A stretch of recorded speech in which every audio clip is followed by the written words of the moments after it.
Le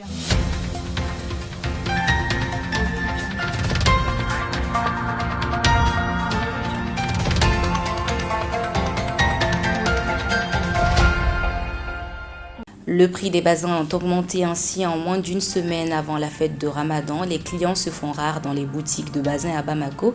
Qu'est-ce qui explique cette situation? Élément de réponse au cours de cette édition. Également dans ce journal, nous parlerons santé. Le taux de contamination à la Covid-19 a baissé depuis le début du mois de Ramadan. Une bonne nouvelle compte tenu du fait que notre pays a connu récemment une forte augmentation des contaminations, dépassant même le seuil de 100 cas par jour. Les détails avec le professeur Akori Ag-Ignan, directeur général de l'INSP dans ce journal. Mesdames et messieurs, bonsoir et bienvenue dans ce journal que nous débutons avec les préparatifs de la fête de Ramadan.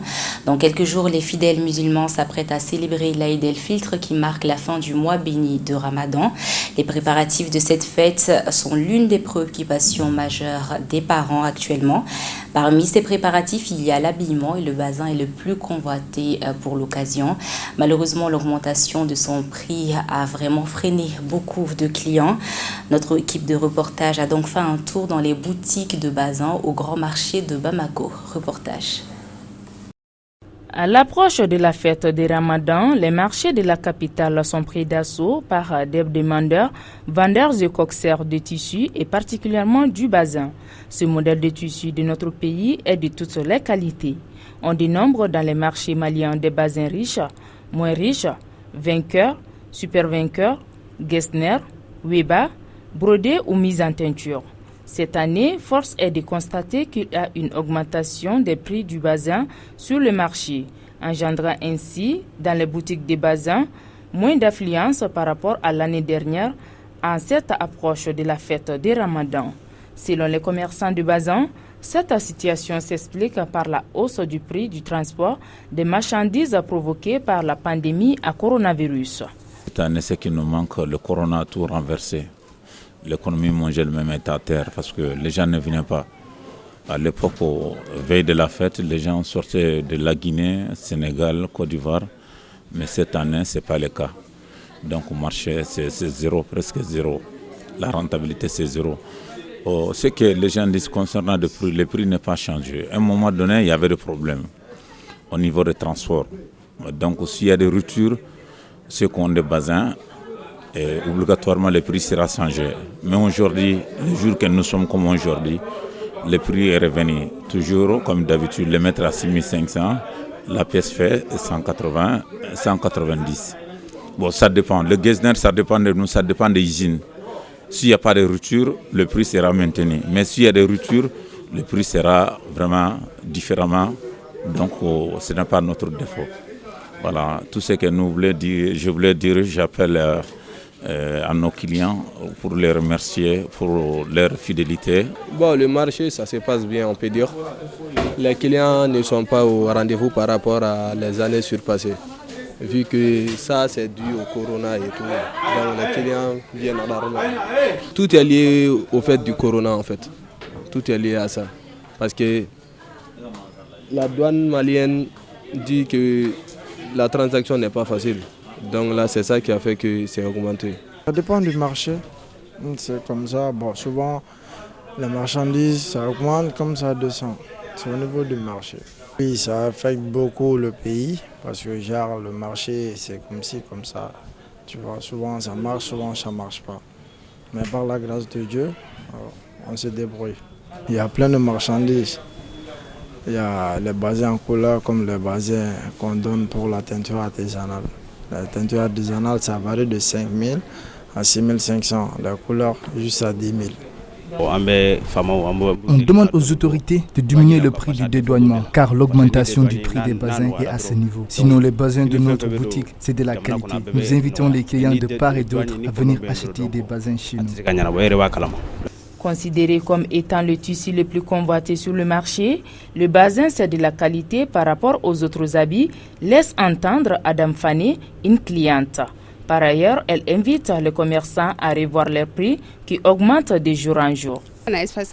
Ici, les basins qu'ils vendent, c'est de la qualité. Il y en a pour 10 000 francs, 15 000 et 7 500 francs. D'habitude, lors de nos mariages, baptêmes et autres festivités, nous venons acheter des basins dans cette boutique. Par ailleurs, les prix ont augmenté à cette approche de la fête de Ramadan par rapport aux autres années précédentes. Nous demandons aux commerçants de revoir leurs prix afin que tout le monde puisse avoir accès aux basins.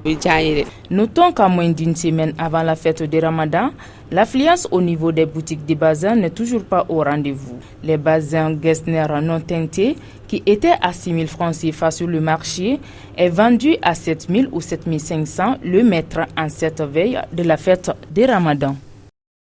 Parlons santé à présent. Au Mali, le nombre de personnes atteintes du Covid-19 avait dépassé la barre de 10 000 cas positifs, dont 413 cas en une seule journée.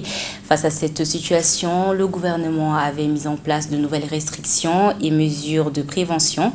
Actuellement, depuis le début du mois de Ramadan, le taux de contamination a baissé. Selon le professeur Akori Ag-Ignan, qui est le directeur général de l'Institut national de la santé publique, il est au micro de Mariam Keïta.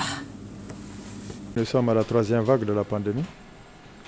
Déjà, ça fait pratiquement 9 semaines qu'on est dans cette pandémie, avec plus de 13 000 cas.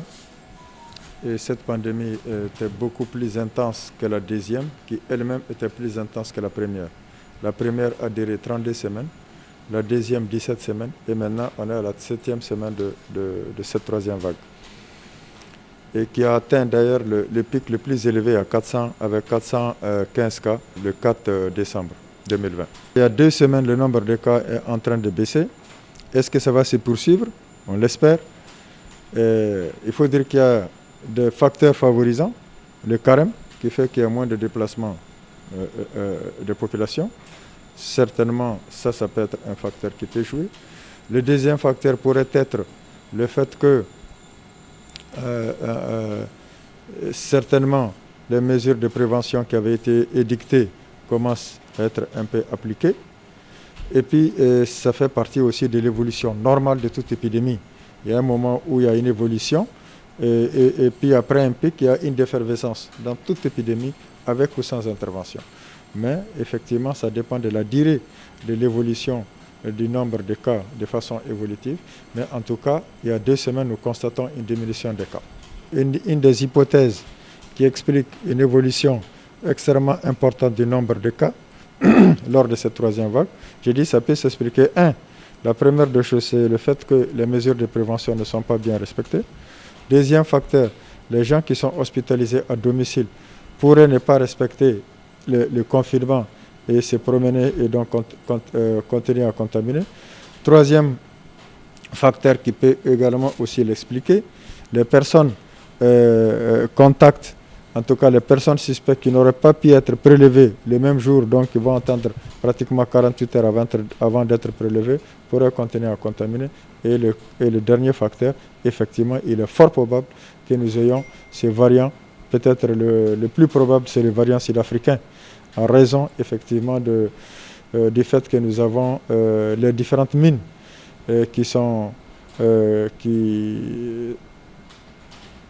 au sein desquelles nous avons des expatriés sud-africains et souvent britanniques, donc qui viennent de Grande-Bretagne. Donc ces variants-là, il est très fort probable que ces variants soient chez nous. Et puis nous avons le Sénégal tout près aussi, avec lequel nous faisons frontière. Tout produit peut avoir des effets secondaires, que ce soit le médicament, que ce soit le vaccin. Mais je veux dire que le vaccin AstraZeneca, c'est l'un des vaccins les plus couramment utilisés de par le monde. Ça, c'est un élément important. C'est un vaccin qui est propice pour nos pays parce que sa conservation se fait entre -2 et -8 degrés. Donc il est facile effectivement de le conserver chez nous. Et troisième élément, c'est que pour l'instant, par rapport au nombre de personnes que nous avons vaccinées, nous avons commencé la vaccination le 31 mars. Jusqu'à aujourd'hui, nous avons eu très peu de MAPI, d'effets indésirables si vous voulez, liés à ces vaccins. Les quelques cas que nous avons eus ont été gérés de façon convenable.